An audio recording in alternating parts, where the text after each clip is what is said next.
Hello, welcome you guys. This is Akash Almole. तुम्हा सर्वांचं स्वागत आहे लर्न नेक्स्ट नर्सिंग ह्या यूट्यूब चॅनलवर.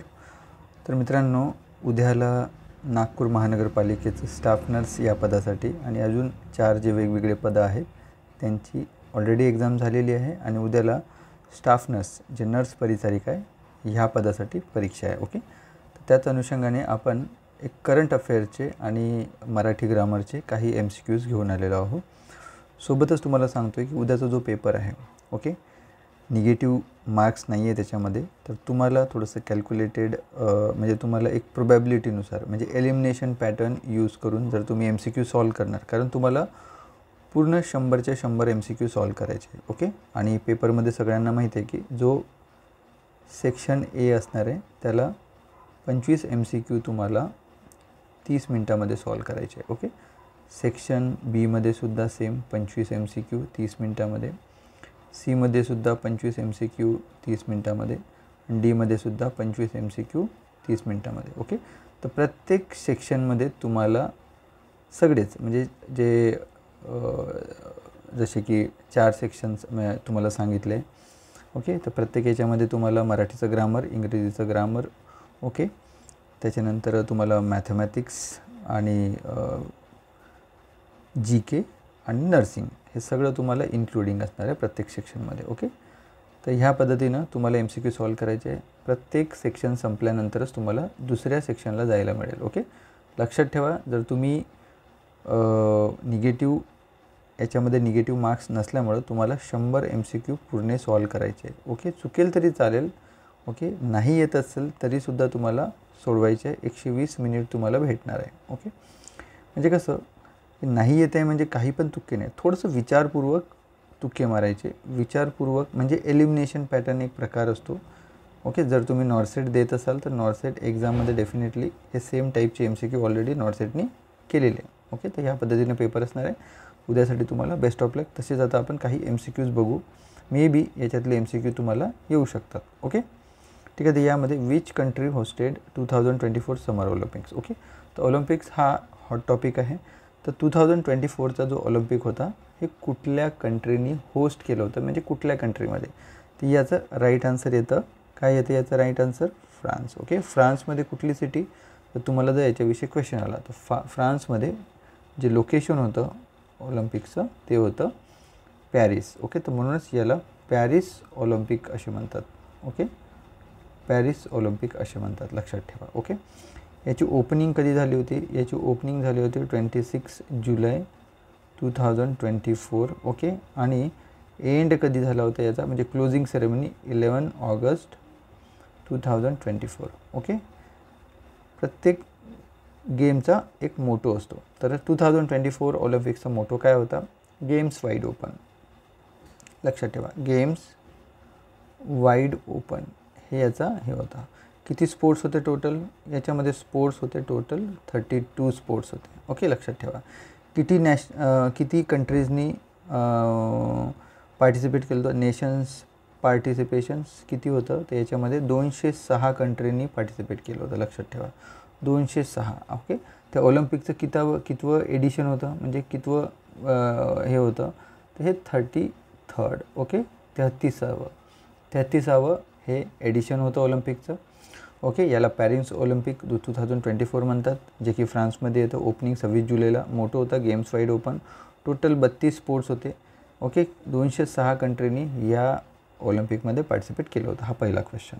ओके, त्याच्यानंतर तुम्ही जर दुसरा क्वेश्चन जर बघितला तर याच्यामध्ये क्वेश्चन येतो की विच कंट्री. ओके, लक्षात ठेवा, याच्यामध्ये क्वेश्चन काय आहे की which country won most medals at 2024 Paris Olympic. म्हणजे 2024च्या ऑलिम्पिकमध्ये कुठल्या कंट्रीने सर्वात जास्त मेडल्स जिंकले? तर याचं राईट आन्सर काय आहे?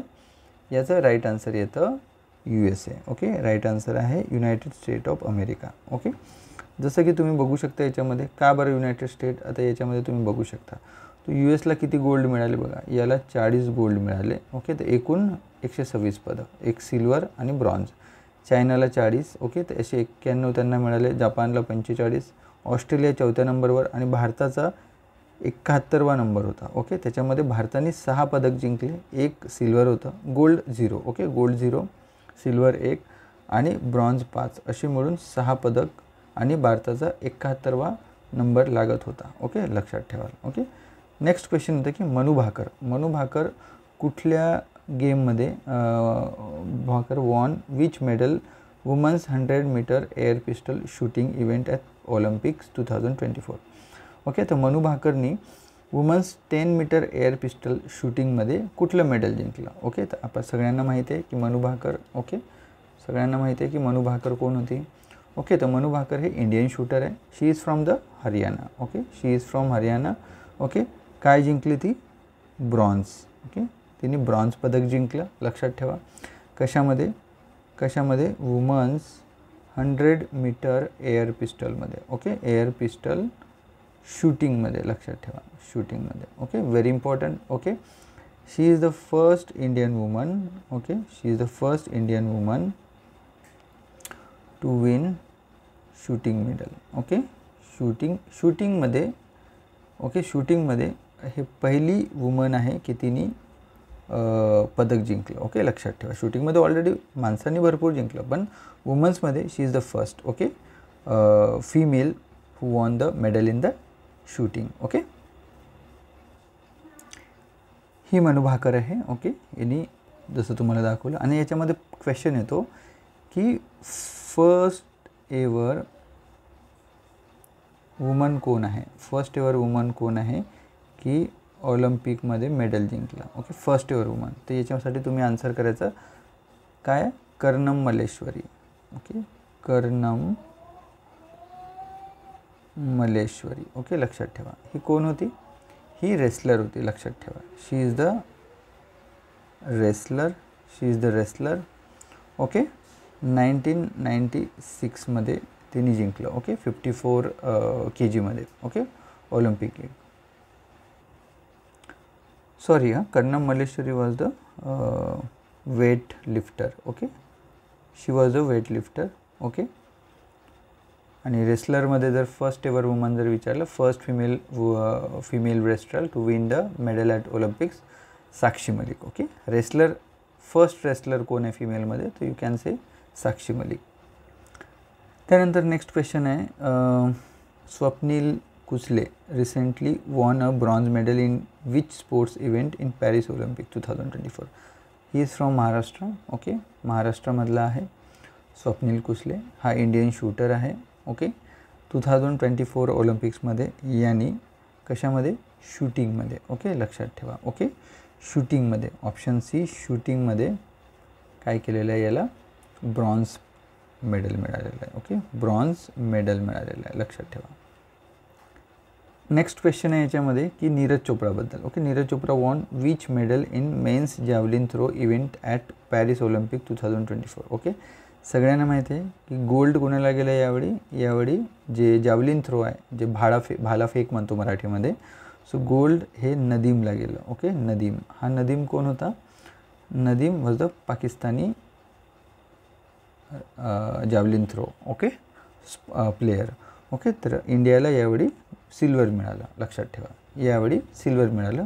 आणि जो टोकियो ऑलिम्पिक होता, टोकियो ऑलिम्पिक 2020मध्ये झालेला, त्यामध्ये कुणाला, ओके, नीरज चोप्राला काय मिळालं होतं, त्यावेळी गोल्ड मिळालं होतं. आणि यावेळी 2024मध्ये सिल्वरवर त्याला समाधान मानावं लागलं. ओके, तर यांनी भाला किती फेकला होता 2024मध्ये, भाला त्यांनी जॅव्हलिन थ्रो, डिस्टन्स होतं याचं 89.45 मीटर. ओके, लक्षात ठेवा, 89.45 मीटर याचं डिस्टन्स होतं पॅरिस ऑलिम्पिकमध्ये. ओके, लक्षात ठेवा. टोकियो ऑलिम्पिकमध्ये गोल्ड मिळालं होतं. ओके, नदीम पाकिस्तानी प्लेयर 2024मध्ये, यांनी भाला फेकला 92.97 मीटरचा, खूप मोठा आहे. सो दॅट्स वाय नंबर 1 हा प्लेयर होता, इंडियन सेकंड होता, आणि थर्ड वन ग्रेनेडाचा पीटर्स म्हणून होता. ओके, लक्षात ठेवा. हा एक महत्त्वाचा क्वेश्चन, याच्याविषयी बरंच चर्चा रंगली होती. Which Indian wrestler has announced her retirement after being disqualified from the Paris Olympic. Paris ऑलिम्पिकमध्ये फायनलमध्ये तिला डिस्क्वालिफाय करण्यात आलं. ओके, कुणाला?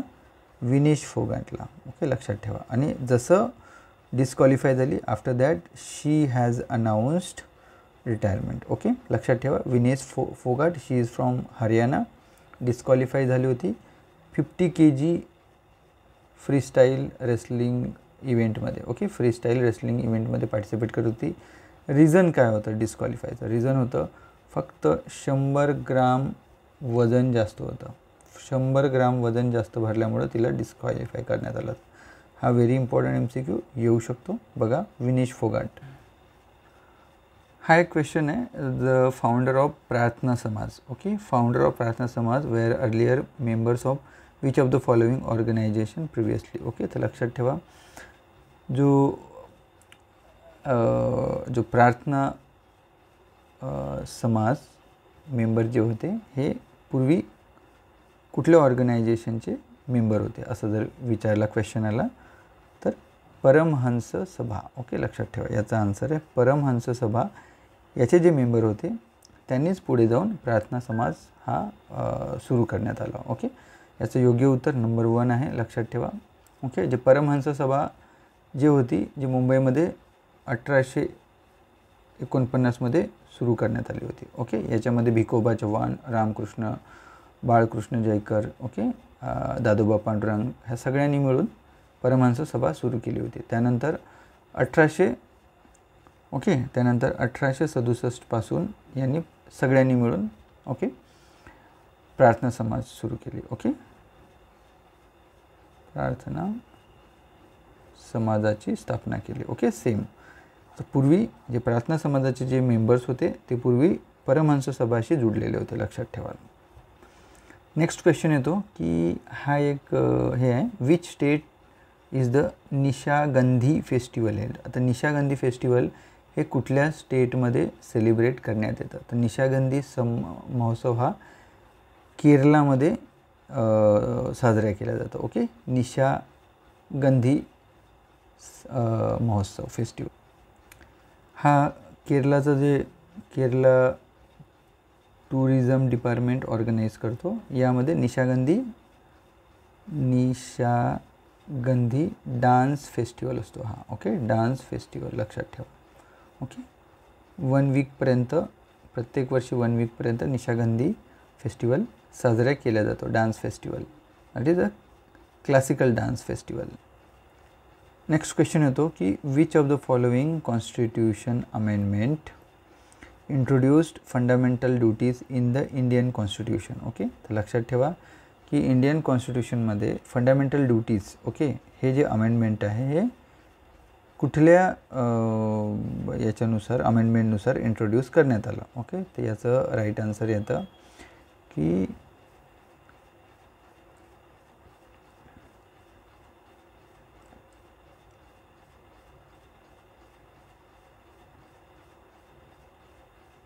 Answer. Okay, 42nd constitutional amendment यानुसार फंडामेंटल राईट्स ओके जे 42nd जे घटनादुरुस्ती होती ओके 1976मध्ये त्यांनी 42वी घटना दुरुस्ती करण्यात आली होती. ओके, तर यामध्ये 10 मूलभूत कर्तव्यांचा समावेश करण्यात आला होता अकॉर्डिंग टू द कलम 51A अंतर्गत. ओके, लक्षात ठेवा. नेक्स्ट क्वेश्चन येतो की आर्य महिला समाजाची स्थापना कोण करण्यात आली आणि कुठे करण्यात आली. ओके, आर्य समाज महिला समाज was founded by who and which city. पुणेमध्ये. बघा, पुणेमध्ये झाली आर्य महिला समाजाची स्थापना 1982मध्ये. आता हे कोण सुरू केलं तर लक्षात ठेवा 1 मे 1882ला सुरू झालं. कोण सुरू केलं? पंडिताई रमाबाई. लक्षात ठेवा पंडिताई रमाबाई. कुठे सुरू करण्यात आली? कुठे सुरू करण्यात आली? पुणेला. पुणेला सुरू करण्यात आली. कुठे? प्रार्थना समाजाच्या जागेत. ओके, जो प्रार्थना समाज होता त्याच जागेवर. ओके, लक्षात ठेवा.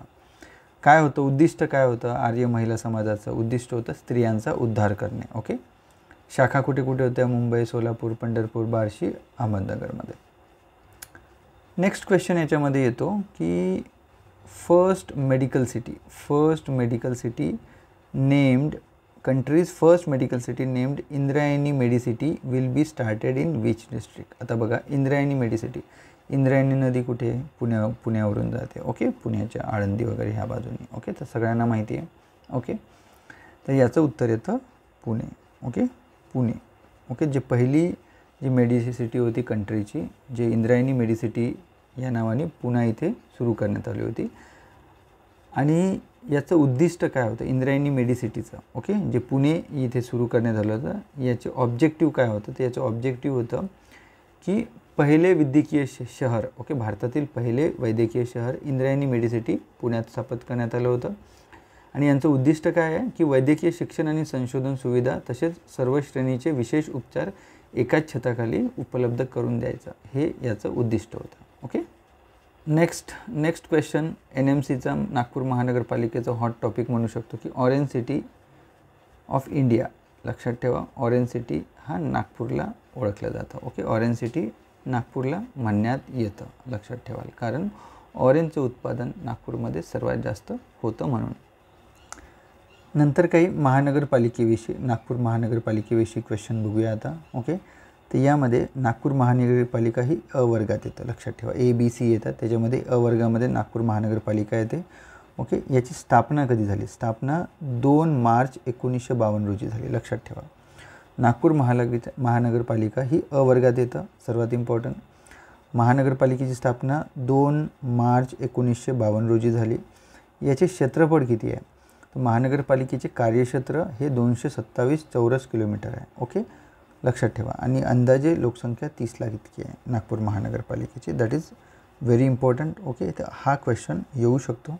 ओके, त्यानंतर याच्यामध्ये क्वेश्चन येतो की कुठल्या नियमानुसार ही करण्यात आलेलं आहे. तर बघा, याच्यामध्ये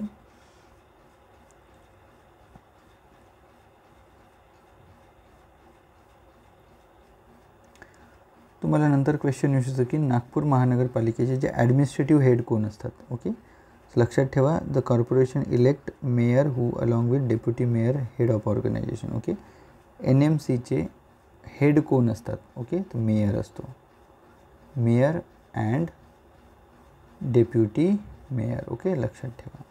ओके, यांचा कार्यकाळ किती काळ असतो याच्याविषयी क्वेश्चन येऊ शकतो. ओके, यांचा काळ 2.5 वर्षाचा असतो. ओके, 2.5 वर्षाचा कार्यकाळ असतो आणि प्रत्येक 5 इयर्स नंतर यांचं काय असतं? इलेक्शन्स असतं. लक्षात ठेवा, इलेक्शन्स होत असतात.